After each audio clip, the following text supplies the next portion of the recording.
The firelight danced across the room, casting a warm glow on Christopher's rugged face as his lips brushed my neck, each firm touch sending a shiver through me, igniting a wild heat I couldn't tame.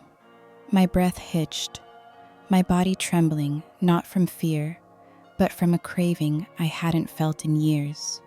His rough hands steady on my hips as I arched closer, lost in the rhythm of our shared need. Just hours ago, I'd been cornered in that Texas alley, drunks closing in with vile threats, their hands reaching for me. I could have been dead, or worse, my life snuffed out in a small-town nightmare. But now, safe in Christopher's ranch, his protective presence enveloping me, I felt a reckless surrender. I'd let him take me anywhere, give in to every whispered desire, my heart racing with a freedom I thought I'd lost. This wasn't just a rescue. It was a fire I never saw coming, one that would consume us both in the best way. Before I share how this night unfolded, please take a quick second to like and subscribe. It's super easy, and for a new channel like mine, your support is crucial to keep these fiery stories coming. Now let's dive into this Texas inferno.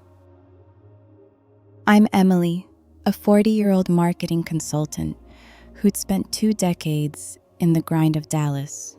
Endless traffic, corporate politics, and a life that felt like it was draining me dry. I was exhausted by the city's polished facade, the fake smiles, the constant noise, so I packed up my life and moved to a small town in Texas, hoping for simplicity and peace. But the town was a shock to my system. The locals were blunt, almost abrasive, nothing like the refined manners I was used to. At the diner, people stared openly, muttering comments about city folk without a hint of subtlety. At the general store, the cashier told me flat out my shoes were too fancy for these parts.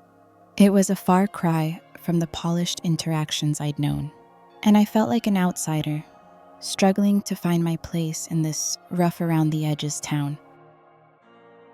One humid Friday night, I decided to try fitting in by heading to the town's only bar, a weathered dive called Rusty's. I wore a simple sundress, hoping to blend in, but the moment I walked in, I felt the weight of every stare. Men at the bar leering, their laughter coarse and loud. I ordered a beer, trying to ignore the unease creeping up my spine. But after an hour, I knew I'd made a mistake. 2 drunks, their breath reeking of whiskey, started following me as I left, their slurred words turning vile. "Where you going, city girl?" one sneered, grabbing my arm as I reached the alley beside the bar, his grip bruising as he shoved me against the wall. "We ain't done with you," the other growled, his eyes wild with aggression, his fists clenched as he stepped closer, the threat of violence palpable. They meant to hurt me, to do something unspeakable. My heart pounded, fear choking me as I tried to pull away, my voice lost in panic. That's when he stepped in. Christopher, a 50-year-old landowner who'd been at the bar, watching from a corner. He was tall and broad-shouldered, with a weathered tan, hazel eyes that burned with intensity, and a 5 o'clock shadow that made him look both rugged and commanding. "Get away from her," he barked, his voice a low, dangerous rumble as he strode toward us, his fists clenched. The drunks turned, their aggression flaring. One of them, his face twisted with rage, pulled a knife from his pocket, the blade glinting as he snarled, "Stay out of this." But Christopher didn't flinch. He grabbed the armed drunk by the wrist, twisting until the knife clattered to the ground, then shoved him against the wall, while the second bolted, stumbling into the night. Christopher turned to me, his gaze softening but still fierce, his rough hand brushing mine as he helped me steady myself. My breath hitched, the adrenaline mixing with a sudden, unexpected heat, his touch, his protective presence, stirring something deep inside me I hadn't felt in years.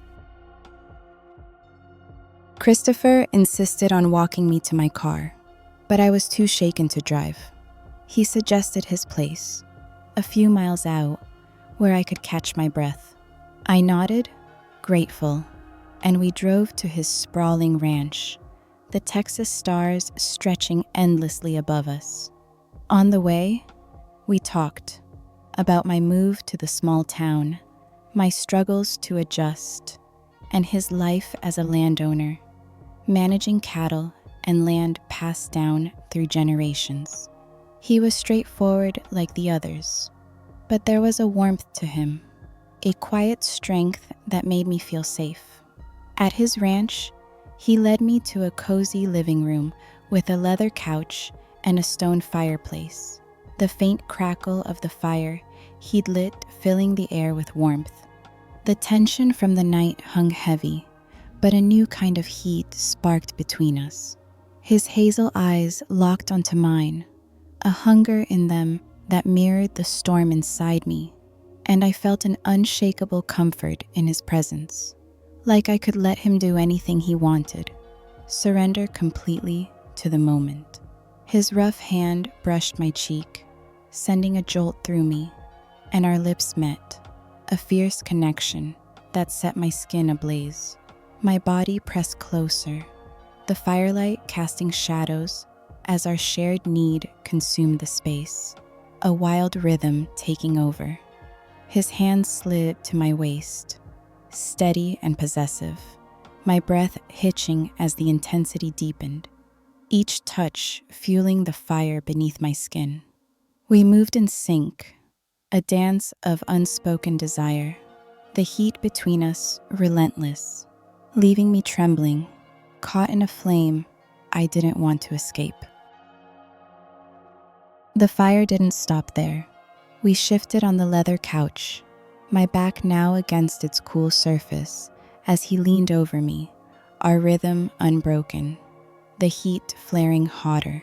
His hands gripped my hips, firm and commanding, as I arched into him, the tension coiling tighter, my body humming with need.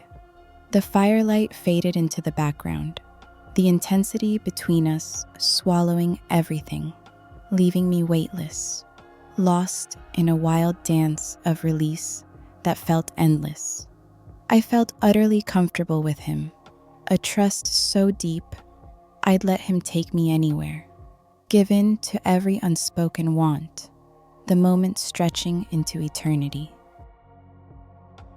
Still burning with that untamed heat, we moved to the porch outside, the night air cool against our fevered skin, the Texas stars above us a silent witness to our connection. His hands found my shoulders, guiding me against the wooden railing, the rough texture grounding me as our rhythm reignited, slower but no less intense. My breath came in shallow gasps, the cool breeze mixing with the warmth of his touch, each movement a spark that kept the fire alive. I surrendered completely, the comfort I felt with him unyielding, my body yielding to every unspoken desire as the night wrapped us in its embrace, the intensity leaving me trembling, consumed by a heat that felt infinite.